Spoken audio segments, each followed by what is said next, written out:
സർവശക്തനായ ദൈവത്തിൻ്റെ അതിപരിശുദ്ധ നാമം അതിയായി മഹത്വപ്പെടുമാറാകട്ടെ.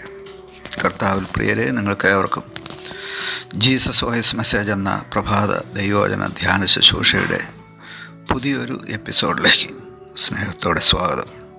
അല്പസമയ ധ്യാനത്തിന് ഒരു ചെറിയ തിരുവചനം വായിക്കുന്നു. സദൃശവാക്യങ്ങൾ അധ്യായം 12, 21 തിരുവചനം. നീതിമാന് ഒരു തിന്മയും ഭവിക്കുകയില്ല, ദുഷ്ടന്മാരോ അനർത്ഥം കൊണ്ട് നിറയും. കർത്താവിൽ പ്രിയരെ, നാം വായിച്ചു കേട്ട സത്യവേദ പുസ്തകത്തിലെ സദൃശവാക്യങ്ങൾ അഥവാ സുഭാഷിതങ്ങൾ 12 അധ്യായം 21 തിരുവചനത്തിൽ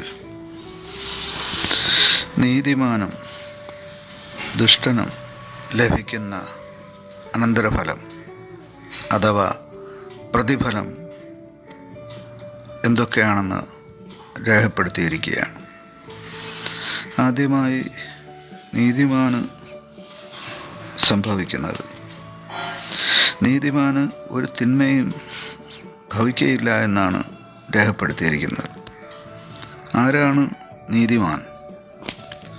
വിശുദ്ധ വേദപുസ്തകത്തിൽ തന്നെ യെശയ്യാ പ്രവാചകൻ്റെ പുസ്തകത്തിൽ രേഖപ്പെടുത്തിയിരിക്കുന്നത് നീതിമാൻ ആരുമില്ല, ഒരുത്തൻ പോലുമില്ല എന്ന്. പിന്നെങ്ങനെയാണ് മനുഷ്യന് നീതിമാനാകുവാൻ സാധിക്കുക? ഈ ചോദ്യത്തിൻ്റെ ഉത്തരം നമുക്ക് ലഭിക്കുന്നത് ദൈവപുത്രനായ ക്രിസ്തു യേശുവിലൂടെയാണ്. അഥവാ യേശു ക്രിസ്തുവിൽ വിശ്വസിക്കുന്ന ഏതൊരു മനുഷ്യനും നീതിമാൻ്റെ പട്ടികയിലേക്ക് വരുന്നു. ഇത് ദൈവം വച്ച ഒരു നിയമമാണ്. ഇത് സംബന്ധിച്ച് വിസ്തൃതമായി രേഖപ്പെടുത്തിയിരിക്കുന്നത് റോമർക്കെഴുതിയ ലേഖനത്തിലാണ്. അവിടെ പല വചനങ്ങളിലായി രേഖപ്പെടുത്തിയിരിക്കുന്നത് ക്രിസ്തു യേശുവിൽ വിശ്വസിക്കുന്നതിനാൽ ഓരോ മനുഷ്യനും ജാതി, മത, വർഗ, വർണ്ണ വ്യത്യാസമന്യേ നീതി ലഭിക്കുന്നു, അഥവാ നീതിമാനായിത്തീരുന്നു. ഇതെങ്ങനെ സംഭവിക്കുന്നു എന്ന് ചോദിച്ചാൽ, ദൈവത്തിൻ്റെ നിയമം അനുസരിച്ച്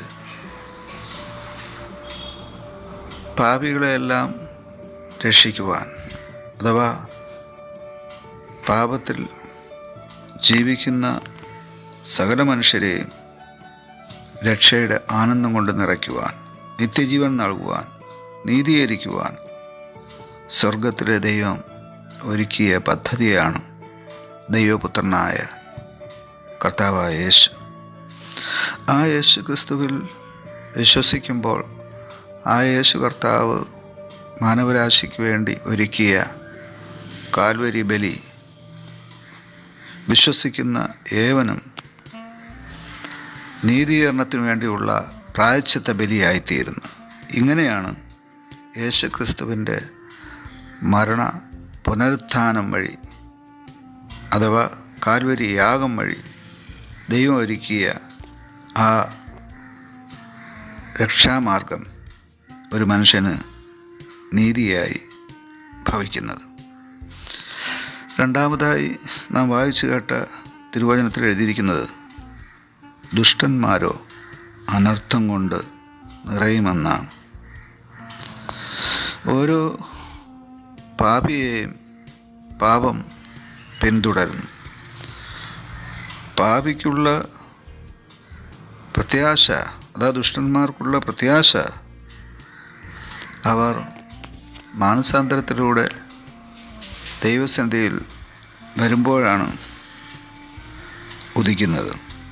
വീണ്ടും പറയട്ടെ, പാപിയുടെ പ്രത്യാശ ഉദിക്കുന്നത് അവർ മാനസാന്തരത്തിലൂടെ ദൈവപുത്രനിൽ വിശ്വസിക്കുന്നതിലൂടെ അവർ ദുഷ്ടന്മാർ അഥവാ പാപികളെന്ന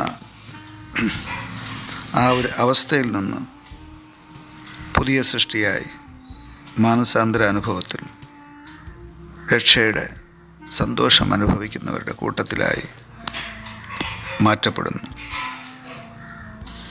അപ്രകാരം മാറ്റപ്പെട്ട ഓരോ മനുഷ്യനും രക്ഷയുടെ ആനന്ദം ലഭിക്കും. എന്നാൽ ഈ ഒരു മാനസാന്തര അനുഭവത്തിലേക്ക് ഒരു പാപി അഥവാ ഒരു ദുഷ്ടൻ വരുന്നില്ല എങ്കിൽ അവരുടെ ജീവിതം അനർത്ഥം കൊണ്ട് നിറയുമെന്നാണ് എഴുതിയിരിക്കുന്നത്. അതിൻ്റെ അന്തം നാശമെന്നാണ് വചനം പറയുന്നത്. ഇവിടെ ഒരു മനം തിരിവ് അത്യന്താപേക്ഷിതമാണ്.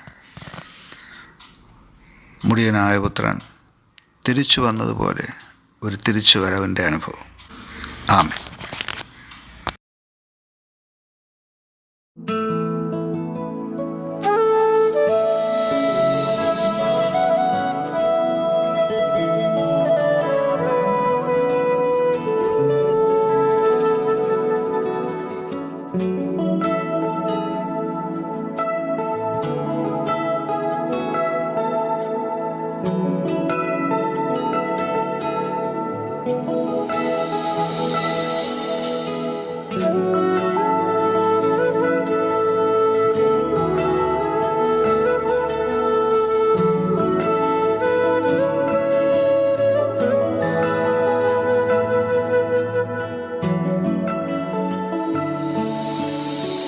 സ്വർഗീയ ശില്പിയെ നേരിൽ കാണും,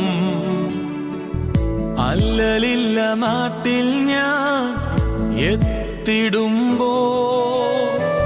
സ്വർഗീയ ശില്പിയെ നേരിൽ കാണും, അല്ലലില്ല നാട്ടിൽ ഞാൻ എത്തിടും.